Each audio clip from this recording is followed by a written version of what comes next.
Oh, hello there, Internet. Oh, fabulous.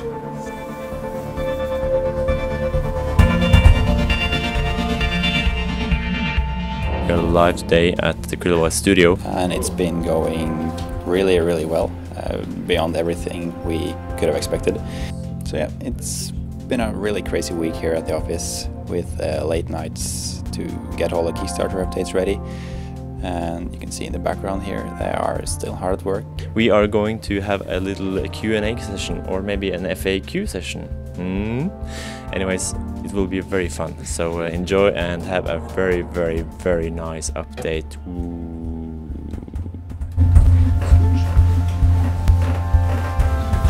And now let's jump right into the questions. The first question is asked by the user Cauliflower, who asks, what is the inspiration behind this game?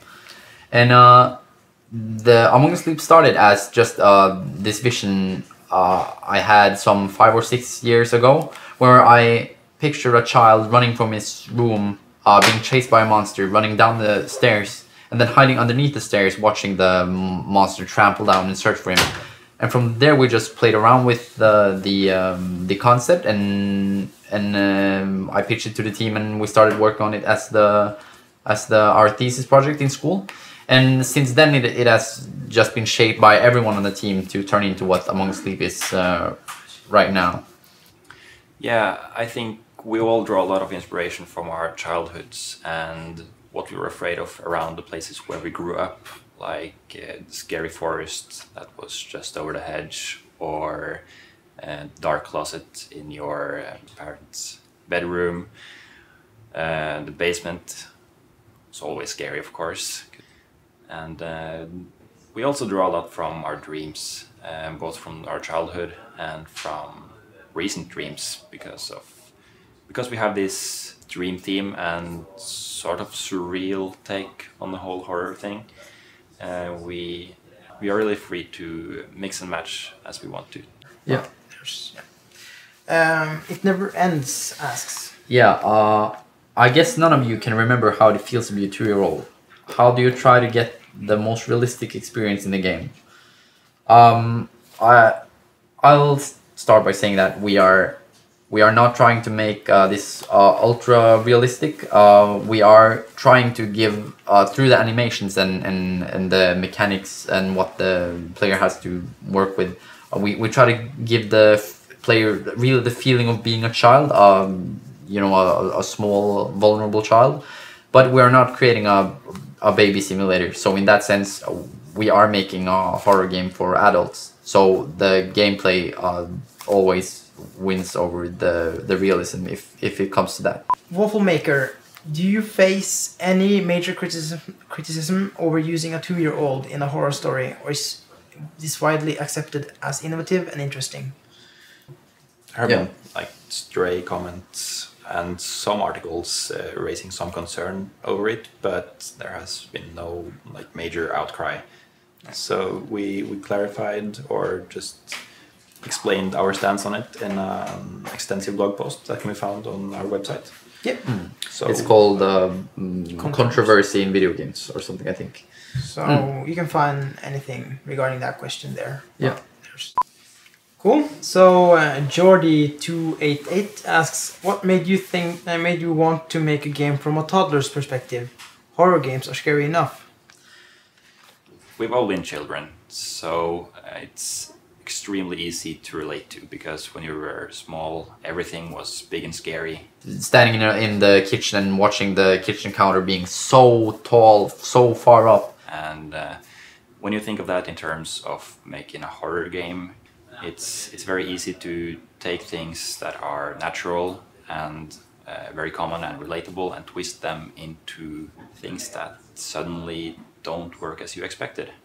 It just works well with the type of horror that we want to do, where you have a non-violent character, so the child cannot, if he would want to, even fight back and do all these things. So you're very helpless, and it just fits well with the theme. Yeah, that's the end point of helplessness, I guess. Yeah, and also the whole the theme of child's perception of reality and dreams, not being able to distinguish between what is real and what is not, and which is a very cool concept to be working with in a horror setting. Next question. Yeah, Gothard Edward asks, what engine do you use to make this game? Unity. Unity. Yeah, we'll put a link up here somewhere to that to their website. Next question is Justin Comberg asks, do you have any plans to support the Oculus Rift? We've gotten a lot of those questions and we really want to do this.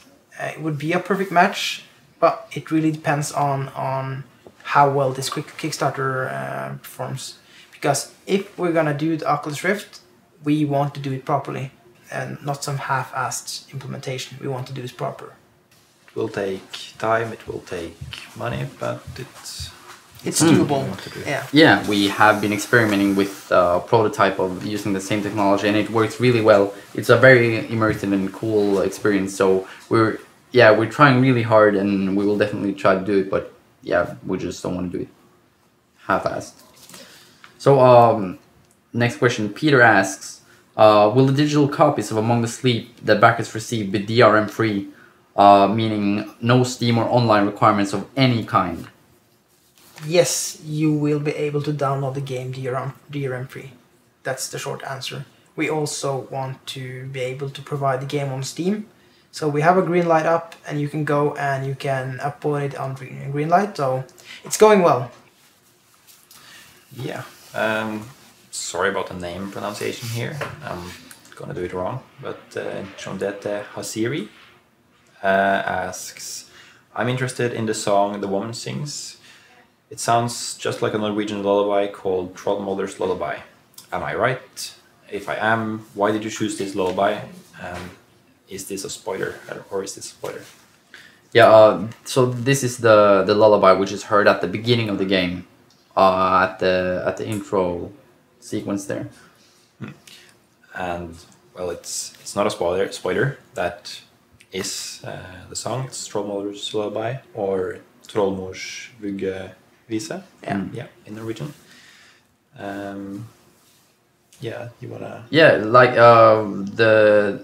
the Trollmors Vuggevise came up as a suggestion by our brilliant sound designer, and he suggested it to the team. And because us all being Norwegians, we've heard this many times during our childhood, and we all have good memory connections with it.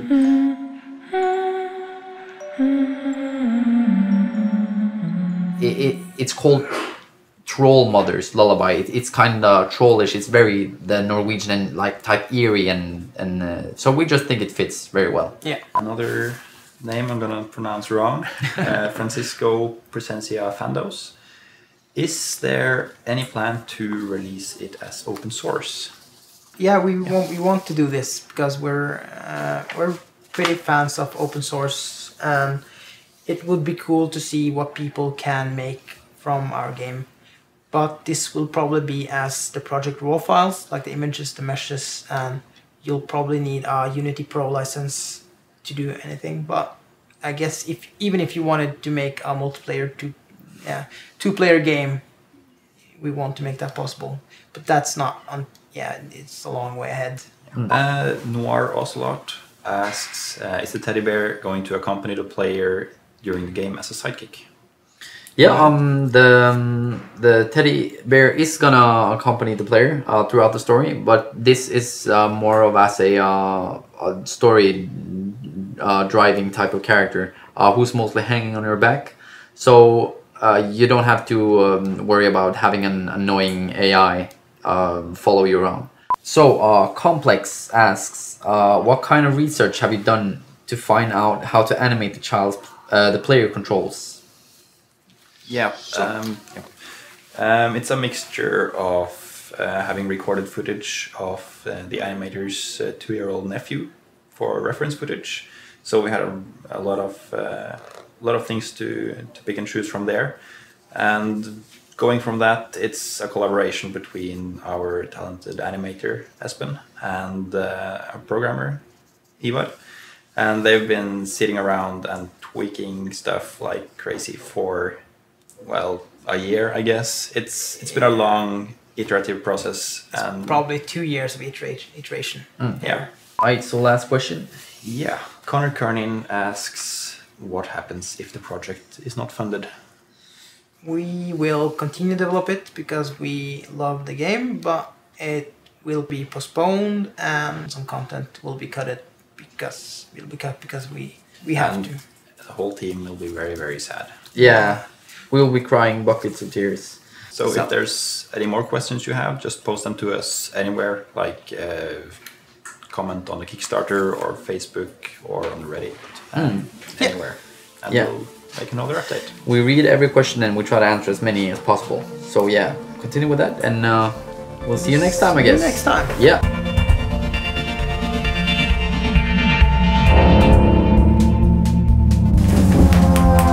Yeah.